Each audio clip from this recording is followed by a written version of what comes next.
Mumuni Mukhtar, Executive Director for West Africa Center for Counter-Extremism, on the line. Good morning, sir, and thanks for joining us. Hello, good morning to you. Good morning to your viewers. You've been very busy these few days. Sure. After the launch of the report, I've seen that you're extra busy. Of course, you were busy, but now you're extra busy. Thank you very much for joining us this morning. It's my pleasure. Absolutely. For me, we cannot continue to just talk about it. At some point, we'll need some action.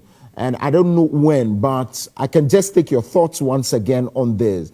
But one of the things, the concerns I've shared on this platform is how the rhetorics and vis-a-vis the actions of the current police administration. Again, we had high hopes of a lot of things changing because of the promises and the man that is in question. I'm referring particularly to the Inspector General of Police. I'm referring also to the Nkoranza disturbances. For 3 weeks, we have had to deal with this, especially with the people asking for where exactly the body is. I am too surprised that I'm getting reports that the IGP was not briefed within that period. That will be surprising to you as well, wouldn't it? Of course.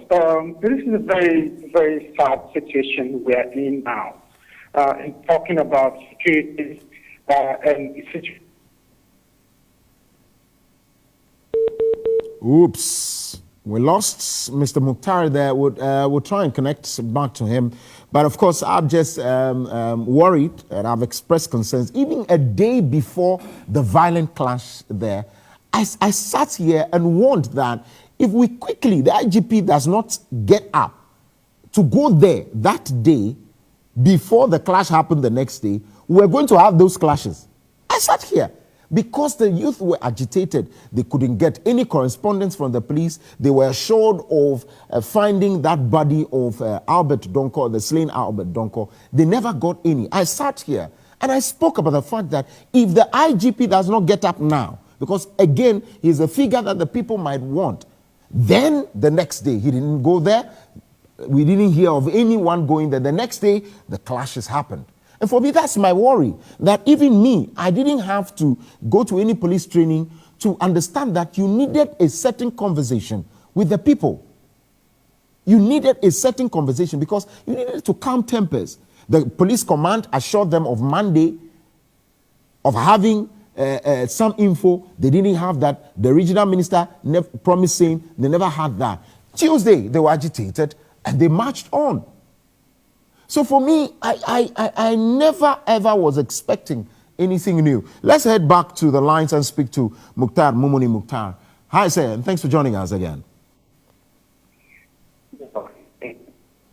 Oops.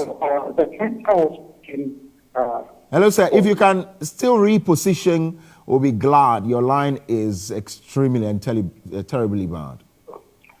All right. Can you hear me now? Yes, I can hear you.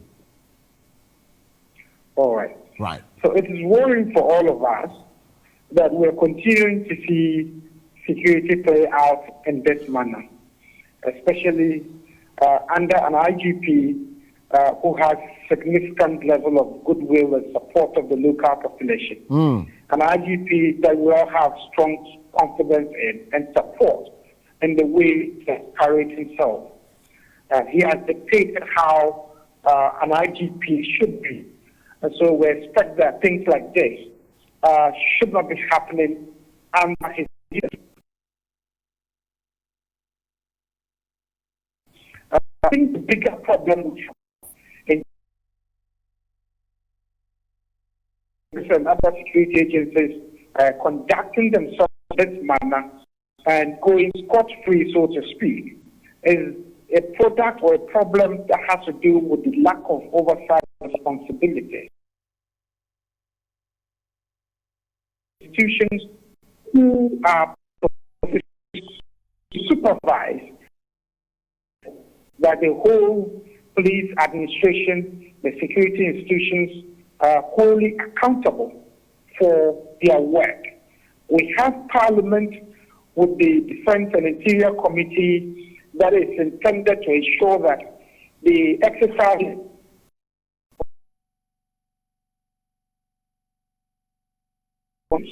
and yet we do.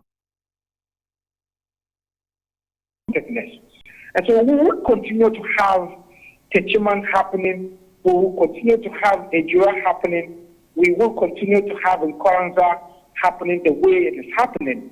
We will continue to have West Wagon happening if we do not have effective oversight responsibilities over the work of security in this country.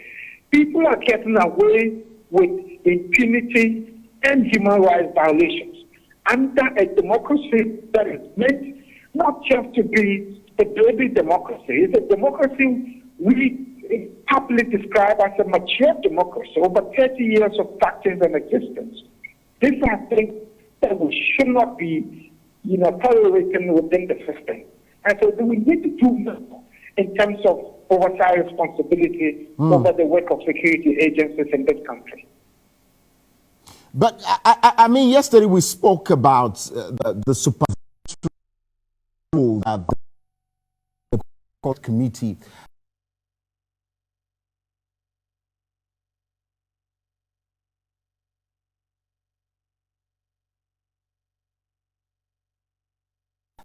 security strategy. Yesterday, a big, voluminous, copy of that by lawyer Kwame Jantua. Again, it's probably not working. Is it not? Has it not gotten to do with commitment and how people are serious about it? Maybe death does not mean anything to us anymore. So who do we hold accountable now? If we want to go by those systems in terms of having a national security strategy document, it's a document, of course, great content in terms of its focus and what it's intended to achieve for people of this country. I have seen the document, I've read the document many, many times, and it's very difficult to criticize the document beyond a minute. It's a great document, but implementation of that document is the problem. And just like any sector in this country, we have very, very good laws laid out in our, documents, and yet the implementation of it is different. You talk about the police council. The police council is the worst composition of a council to deal with security in a country like this. It is a purely political composition that has the vice president as the chair. It has government appointees, including the Minister for Interior, including the IGP, who is appointed by the President, the Minister appointed by the President, the Attorney General or its representative by the President, and several other members of the Council. This is a pure political composition, and you would not expect and should not expect such a team of politicians to act in the way that in some sense would be incriminating to themselves. And so we need a sense of independence in terms of institutions that are meant to exercise oversight responsibilities. Today, as we speak, nearly all the agencies that are meant to supervise or see the work of police, it's a purely, in some sense, either a conflict of interest situation or purely political composition. And so you would not expect anything different to come out of those institutions.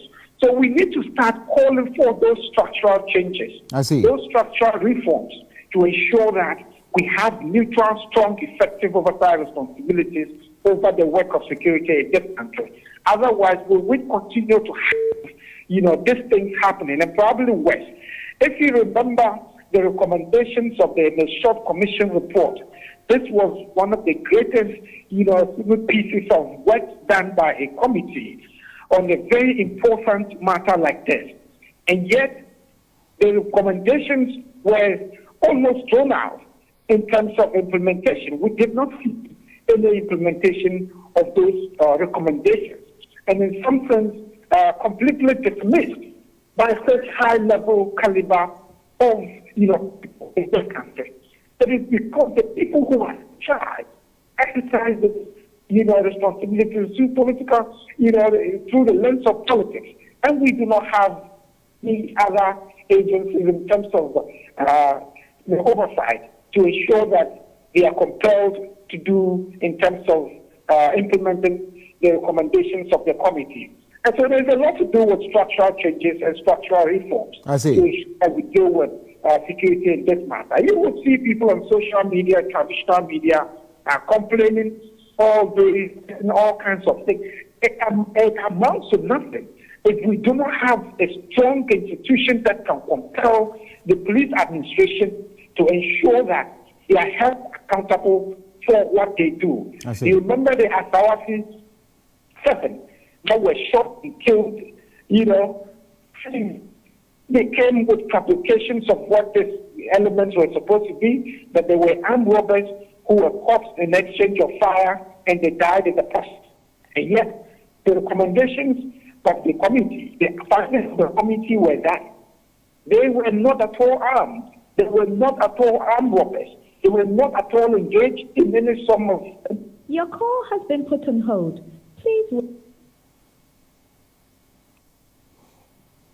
I see. All right. So that's Mukhtar Mumuni Mukhtar, Executive Director, West Africa Center for Counter-Extremism. Clearly, what I get is that we're running this country with impunity, and clearly that's what we're seeing. We'll take a break at this point. I'm asking, is Ghana a failed